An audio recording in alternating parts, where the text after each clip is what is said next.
আসসালামু আলাইকুম, সকলকে শুভেচ্ছা। যারা 51তম বিসিএস পরীক্ষা দিবেন তারা সকলেই জানেন নভেম্বরে সার্কুলার প্রকাশিত হবে। এই সময়কে সামনে রেখে, অর্থাৎ আমরা 11 থেকে 12 মাস হাতে সময় পাবো।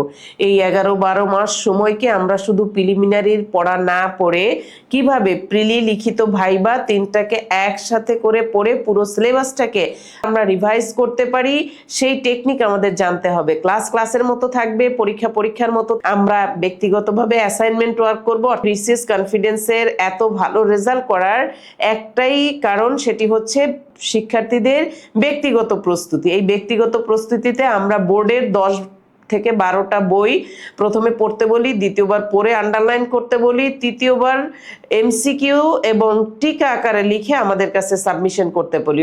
4-5 ঘন্টা পড়ার একটা কাজ আমরা দিয়ে থাকি। এই ব্যক্তিগত প্রস্তুতিটুকু যারা নেবেন তারা আসলে নিজেকে গুছিয়ে নিতে পারবেন এই 12 মাস সময়ের মধ্যে।